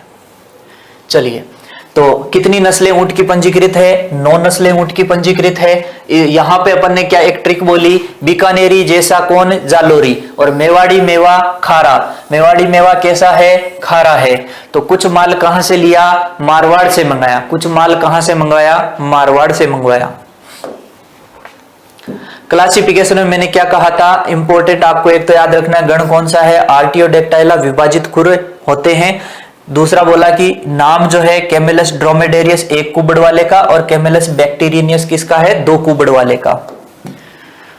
यहां पे बात करी ऊंटों का झुंड क्या है, टोला कहलाता है। वयस्क ऊंट, ऊंटनी यहां नहीं बन रहा, टोरडा टोरडी, अच्छा क्वेश्चन बन रहा है यहां से, जवान ऊंट और जवान ऊंटनी को कहते हैं। गुणसूत्रों की संख्या 74 है, वैज्ञानिक नाम कैमेलस ड्रोमेडेरियस है। फिर यहां पे इसके अंदर कैमल में आपको यह भी ध्यान रखना है कि कैमल के अंदर जो समागम की प्रक्रिया है उसे लाखाना कहते हैं। समागम की प्रक्रिया जो है, यहां एक और ऐड कर लेना, समागम या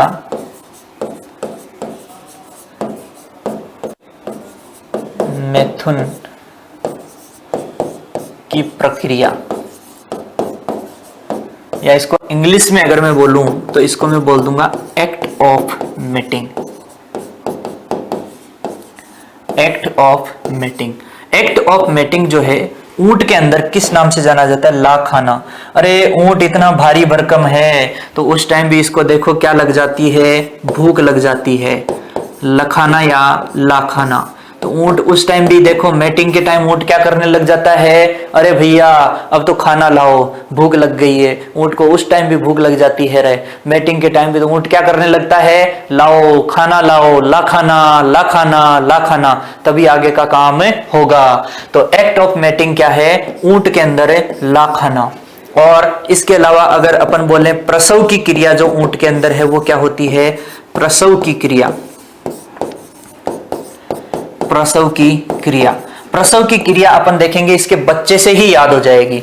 यहां बोला है काफ, काफ यानी इसका न्यूबॉर्न बेबी, कैमल काफ बोला तो प्रसव की क्रिया यानी एक्ट ऑफ पार्चुरेशन।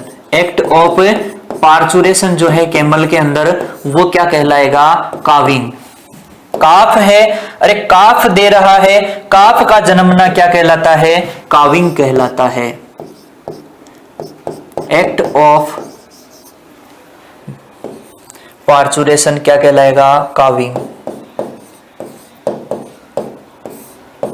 ठीक है दोस्तों, तो एक्ट ऑफ मेटिंग लाखाना और प्रसव की क्रिया क्या कहलाएगी, काविंग कहलाएगी। किसके अंदर, ऊंट के अंदर। ऊंट की देसी नस्लें अपन ने बोला वही आपकी राजस्थान की 6, गुजरात की 2, एमपी की 1।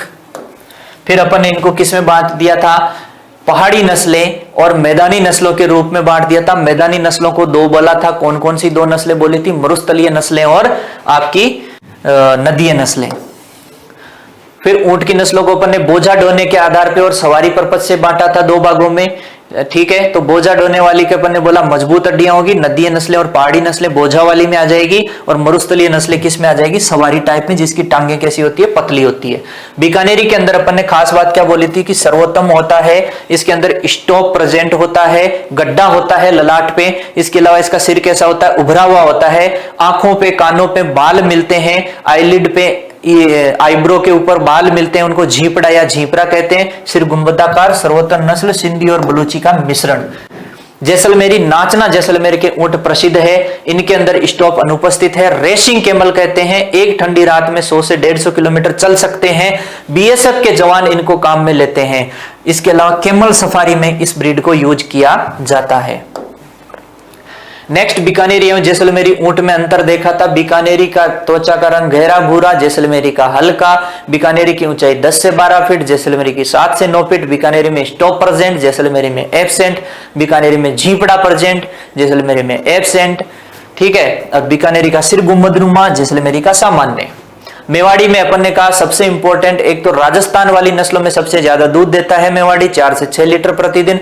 इसके अलावा इसका जो मजल है ढीला ढाला होता है, नीचे वाला जो होठ है वो लटका हुआ होता है, गर्दन के आसपास यहाँ पे क्या होते हैं, मोटे मोटे बाल होते हैं जो इसको मधुमक्खियों से बचाते हैं। पहाड़ी एरिया में रहता है इसलिए इसके तलवे कैसे होते हैं, मोटे होते हैं और कठोर होते हैं। हड्डियां छोटी और मजबूत होती है। हो गए सभी, चलिए फिर बात करी थी मालवी। मालवी ब्रीड क्या होती है, सबसे छोटी नस्ल होती है ऊंट की, मालवा एमपी से थी। कच्छी क्या होती है, रेगिस्तानी परिस्थितियों के लिए अनुकूलित है, और कच्छ का रण गुजरात से थी, और सर्वाधिक दूध देने वाली ऊंट की क्या है, नस्ल है, 5 से 8 लीटर इसका दूध प्रतिदिन बोला। खराई भुज गुजरात का, जिसे स्विमिंग कैमल भी कहते हैं, राइडिंग कैमल किसको कहते हैं, जैसलमेरी को कहते हैं।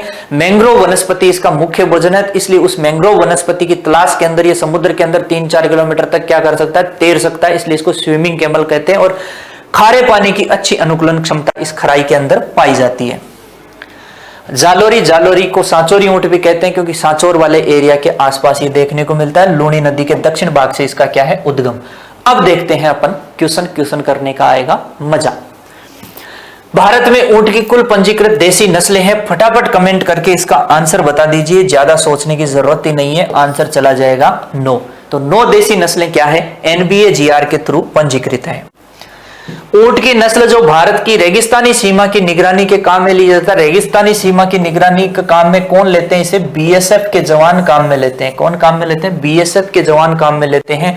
जैसलमेरी नस्ल हो जाएगी। कौन सी नस्ल हो जाएगी, जैसलमेरी नस्ल हो जाएगी।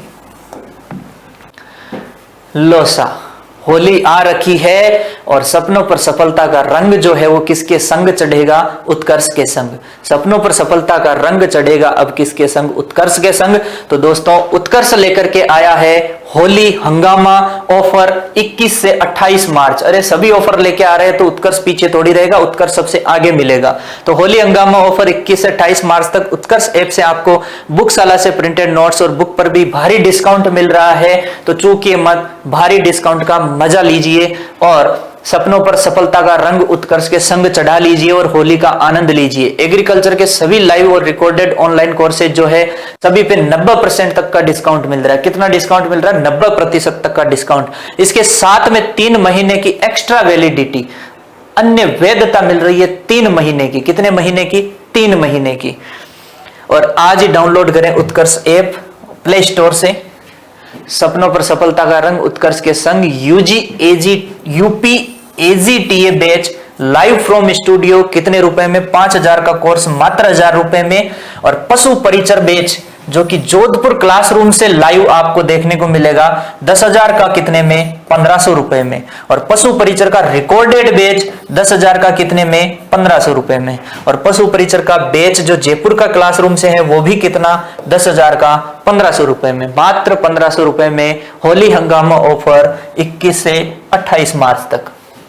इसके अलावा पशु परिचर खजाना रिकॉर्डेड बैच, पशु परिचर का खजाना रिकॉर्डेड बैच ओरिजिनल प्राइस जिसकी 15,000 है, मात्र 2,000 में मिल रहा है।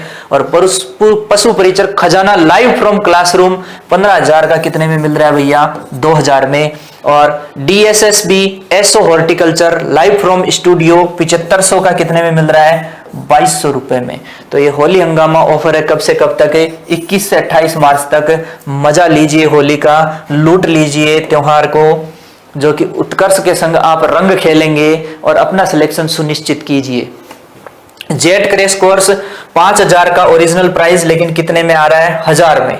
और जेट टारगेट बैच 12,000 रुपए प्राइस है जो कि आपको कितने में मिलेगी ऑफर में, मात्र 2,000 रुपए में। मजे लीजिए होली हंगामा के। कौन सा हंगामा के, होली हंगामा। होली हंगामा अपन ने किया समाप्त। अब आते हैं अपनी प्रश्नोत्तरी पे फिर से। ऊंट की सबसे अच्छी नस्ल है, सर्वोत्तम नस्ल है, तो ऊंट की सर्वोत्तम नस्ल कौन सी है, फटाफट कमेंट बॉक्स में कमेंट लिख के बता दीजिए, जल्दी से कमेंट बता दीजिए कौन सी है ऊंट की सर्वोत्तम नस्ल। तो दोस्तों ऊंट की जो सर्वोत्तम नस्ल है वो आपकी है बीकानेरी। अगला है आंखों के ऊपर धसाव पाया जाना एवं गुंबदाकार गुंबदनुमा सिर किस ऊंट की विशेषता है, तो कौन से ऊंट की विशेषता है, जल्दी से जवाब दे दीजिए। और यहां पे बोले गुंबदनुमा, आंखों के ऊपर धसाव। आंखों के ऊपर धसाव का अपन ने एक नाम दिया था, मैंने कहा कि बीकानेर में झीपड़ा आ गए तो बीकानेर में ऊंट का स्टॉप हो गया, यानी बीकानेरी ऊंट में ही झीपड़ा और उसी का स्टॉप, तो बीकानेरी। नेक्स्ट है ऊंट की सवारी नस्ल है, सवारी बोले तो राइडिंग, और कैमल राइडिंग का मजा कहां आएगा, रेगिस्तान में। रेगिस्तान वाली यहां पे कौन सी मिलेगी, मेनली कौन सी करनी है, बीकानेरी जैसलमेरी। कच्छी जैसलमेरी मत कर देना, बीकानेरी जैसलमेरी ज्यादा इंपॉर्टेंट। अगर बीकानेरी नहीं है तो कच्छी कर सकते हो। नेक्स्ट है ऊंट की किस नस्ल में त्वचा पर मोटे बाल पाए जाते हैं जो इसकी मधुमक्खियों से रक्षा करते हैं? याद करो, अरावली की पहाड़ियों में कौन सा ऊंट रहता है? अरावली की पहाड़ियां, उदयपुर के आसपास वाला एरिया क्या कहलाता है? मेवाड़। तो कौन सा ऊंट होगा? मेवाड़ी ऊंट होगा। अगला क्वेश्चन है ऊंट की कौन सी नस्ल को स्विमिंग कैमल के नाम से जाना जाता है? अरे एक ऊंट बताया था गुजरात का जिसका मुख्य भोजन मैंग्रोव वनस्पति है, और मैंग्रोव वनस्पति की तलाश में समुद्र के अंदर 3-4 किलोमीटर तक तैर के चला जाता है, इसलिए उसे स्विमिंग कैमल भी कहते हैं। और समुद्र का पानी खारा होता है, उसके अकॉर्डिंग खारे पानी की अनुकूलन क्षमता भी आ गई। कौन सा ऊंट था? आपका अपना खराई, खारे पानी वाला कौन सा? खराई ऊंट। नेक्स्ट है ऊंट की खराई नस्ल के बारे में असत्य कथन है। कौन सा कथन चुनना है? असत्य कथन चुनना है। इसकी उत्पत्ति भुज गुजरात से है, बिल्कुल सही है। मैंग्रोव वनस्पति प्रमुख भोजन होता है, बिल्कुल सही बात है। खारे पानी के लिए अच्छी अनुकूलन क्षमता होती है, बिल्कुल सही बात है। तो असत्य तो एक भी नहीं है, तो उपयुक्त में से कोई नहीं, यह हो जाएगा इसका राइट आंसर। नेक्स्ट क्वेश्चन है बोझा ढोने में ऊंट की कौन सी नस्लें काम में ली जाती है? तो ऊंट की जो बोझा ढोने वाली नस्लें हैं, बोझा ढोने वाली कौन सी नस्लें होगी? एक तो आपकी पहाड़ी नस्लें होगी, और पहाड़ी नस्लों के साथ में कौन सी नस्लें होंगी? नदीय नस्लें। नदीय नस्लों के पैर भी मजबूत होंगे। तो बी और सी इसका क्या हो जाएगा? सही जवाब। एक बार फिर से सपनों पर सफलता का रंग किसके संग रहे? उत्कर्ष के संग। होली हंगामा ऑफर कब से कब तक? 21 से 28 मार्च तक। कब से कब तक? 21 से 28 मार्च तक। उत्कर्ष लेकर के आया है एग्रीकल्चर के सभी लाइव और रिकॉर्डेड बैच पर, ऑनलाइन कोर्सेज पर अप टू 90% डिस्काउंट, यानी लगभग 90% तक की छूट। भारी होली हंगामा ऑफर 21 से 28 मार्च तक, लीजिए मजा। इसके साथ में 90% के साथ साथ में 3 महीने की एक्स्ट्रा वैलिडिटी भी आपको देखने को मिलती है। उत्कर्ष ऐप से, बुकशाला से, आप उत्कर्ष ऐप में बुकशाला से प्रिंटेड नोट्स जो है उनके ऊपर भी, बुक के ऊपर भी भारी डिस्काउंट चल रहा है। तो लूट लीजिए, लूट लीजिए, लूट लीजिए। फिर से अपन आ जाते हैं प्रश्नोत्तरी के ऊपर, ठीक है। प्रश्नोत्तरी के अंदर बात करें तो ऊंट की सवारी नस्लें हैं। देखो ये दो तो हो गई थी, कौन सी नस्लें? बोझा ढोने वाली। सवारी से याद नहीं रहेगा तो आप सीधा सवारी दिखते ही राइडिंग कर देना। और राइडिंग कौन सा होता है? राइडिंग कैमल आपका कौन सा है? जैसलमेरी। और जैसलमेर कहां है? मरुस्थल में। तो मरुस्थलीय नस्लें आपकी हो जाएगी। नेक्स्ट है ऊंट की सबसे छोटी नस्ल है। अरे बताई थी, एमपी की एक नस्ल है, एमपी मध्य प्रदेश की, मालवा पठार की। कौन सी? मालवी। क्या भी? मालवी। नाचना गांव जैसलमेर प्रसिद्ध है। अरे नाचना गांव किस लिए प्रसिद्ध है? नाचना गांव आपके भेड़ों के लिए, बकरियों के लिए, घोड़ों के लिए, ऊंटों के लिए। तो नाचना गांव किसके लिए प्रसिद्ध है? नाचना गांव आपका प्रसिद्ध है ऊंटों के लिए। किसके लिए प्रसिद्ध है? ऊंटों के लिए। दोस्तों नेक्स्ट, राष्ट्रीय पशुधन मिशन के तहत कौन सी नस्ल के संरक्षण हेतु सहायता राशि नहीं दी जाती है? तो सहायता राशि नहीं दी जाती है, कौन सी नस्ल के संरक्षण के लिए नहीं दी जाती? ध्यान रखना है, घोड़े, गधे, घोड़े, गधे, ऊंट। पहले ऊंट के संरक्षण के लिए दे रहे थे, लेकिन अभी क्या किया है? घोड़े, गधे, ऊंट, इन सभी का क्या करना है? इन सभी का नस्ल संरक्षण करना है। क्या करना है? नस्ल संरक्षण करना है। तो इन सभी के नस्ल संरक्षण के लिए, इन सभी के नस्ल संरक्षण के लिए केंद्र सरकार, कौन? केंद्र सरकार किसको पैसा दे रही है? राज्य सरकार को। केंद्र सरकार किसको पैसा दे रही है? राज्य सरकार को। किस लिए पैसा दे रही है? केंद्र सरकार नस्लों के संरक्षण के लिए जो प्रोग्राम चलाने उसके लिए पैसा दे रही है। केंद्र सरकार कितना पैसा दे रही है? 10 करोड़ रुपए, कितने करोड़ रुपए दे रही है? 10 करोड़ रुपए दे रही है केंद्र सरकार नस्लों के संरक्षण के लिए। किस किस की नस्ल के संरक्षण के लिए? घोड़े की, गधे की और ऊंट की। घोड़े की, गधे की, ऊंट की नस्लों के संरक्षण के लिए केंद्र सरकार 10 करोड़ रुपए दे रही है। क्यों? क्योंकि केंद्र सरकार कहती है राज्य सरकार से कि इनके लिए वीर्य स्टेशन, इनके लिए क्या स्थापित करो? वीर्य स्टेशन। वीर्य किसको कहते हैं? सीमन को कहते हैं कि अच्छा क्वालिटी का सीमन बनाओ, अच्छी नस्लें बनाओ और इनको खत्म मत होने दो, इनको विलुप्त मत होने दो, इनको संरक्षित रखो, इनको कंजर्व रखो। बायोडाइवर्सिटी, जैव विविधता बनाए रखना बहुत जरूरी है। इसलिए इनके नस्लों के संरक्षण के लिए, किसकी? घोड़े की, गधे की और ऊंट की, इन सभी नस्लों के संरक्षण के लिए केंद्र सरकार राज्य सरकार को कितना पैसा दे रही है? 10 करोड़ रुपए। इसके अलावा ये जो है, यहां से ये न्यूक्लियस प्रजनन फार्म भी खोलने की क्या देती है? अनुमति। राष्ट्रीय पशुधन मिशन, कौन सा? राष्ट्रीय पशुधन मिशन। ये सारी बातें किसकी थी? राष्ट्रीय पशुधन मिशन की थी। इसके तहत कौन सी नस्ल? तो बोलो घोड़ा, गधा, ऊंट। ये तो आ गए, घोड़ा है, गधा है, ऊंट है। ठीक है, घोड़ा है, गधा है, ऊंट है, गाय नहीं है। तो यहां पे आंसर क्या चला जाएगा? राशि नहीं दी जाती है। किसके लिए नहीं दी जाती है? गाय के लिए नहीं दी जाती है। इंपॉर्टेंट है, ध्यान रखना। अभी लेटेस्ट का सवाल है, राष्ट्रीय ऊंट अनुसंधान संस्थान केंद्र कहां है? राष्ट्रीय ऊंट अनुसंधान केंद्र national research centre on camel, NRCC।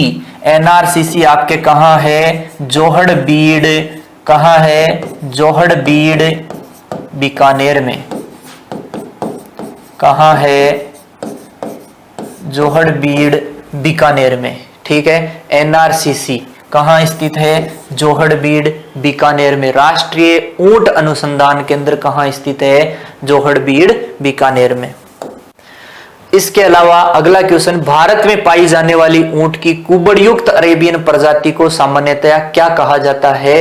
तो भारत में मुख्यतया मिलता है एक कुबड़ वाला। कैसा मिलता है? एक कुबड़ वाला। और एक कुबड़ से क्या बनता है? डी। तो कैमेलस ड्रोमेडेरियस। कौन सा हो जाएगा? कैमेलस ड्रोमेडेरियस। तो दोस्तों ये थी अपनी ऊंट की समस्त नस्लें, उनसे संबंधित MCQ प्रश्न। किस तरीके के प्रश्न बन सकते हैं, इस तरीके से ये क्लास अपनी होती है समाप्त। आप सभी को तब तक के लिए जय हिंद, राम राम, जय हिंद, जय भारत।